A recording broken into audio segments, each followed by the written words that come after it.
I knew that I wanted a job which involved helping people, involved being with people, and involved history as well. And teaching was that perfect combination of the three, really. The average day was usually a lecture in the morning. That would be with everyone doing a PGCE.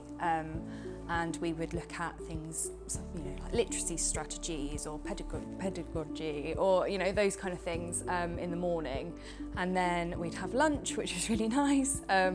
Everyone would just talk about what they've learned, what they found helpful. Normally in the afternoon would be subject study, so you're just in with your subject, and that's really good. You can talk with people, you can really get to, I found it was really nice to discuss history with people who really like history, but also discuss people who sort of have that same enthusiasm and excitement to start teaching as well. We did sessions that I found really valuable on things like teaching the Holocaust, and we did a whole day on it. And as someone who loves history, the idea of teaching such a monumental event is quite daunting. You have so much anxiety about teaching things like that, and the support we had and the advice we got was brilliant, absolutely brilliant. Gabrielle really recommended us using the Historical Association, so recommendations from Gabrielle. She'd maybe email us articles as well, so that was really good.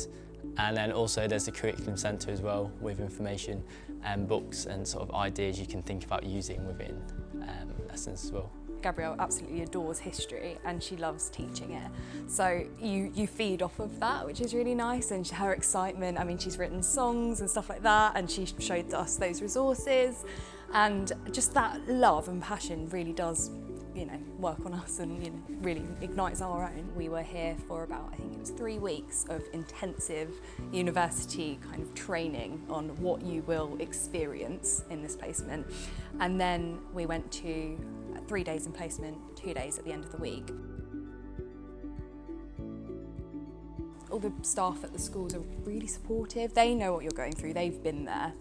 So often at the start I just sat in the back, observed lessons, saw how other teachers were teaching, and saw how they interacted with pupils. I had great support from the department I was in.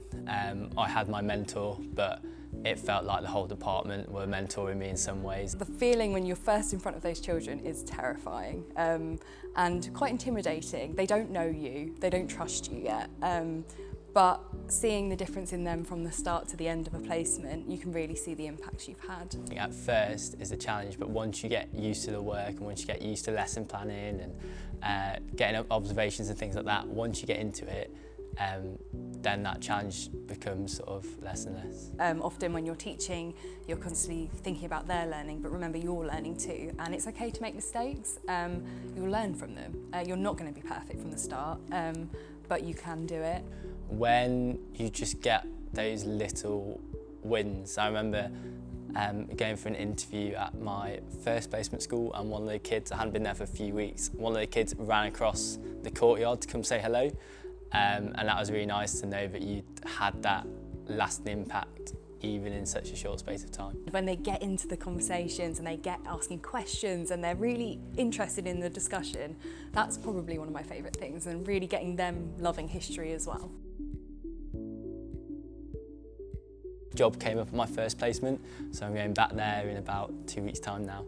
I'm going to start my ECT year, which I'm really excited about. My plans after graduation are to teach history at one of my placement schools actually, and to eventually, hopefully, progress head of year, head of department, and keep teaching really. Yeah, it's been wonderful actually overall, yeah. So I'm really glad that I got Brighton as my university.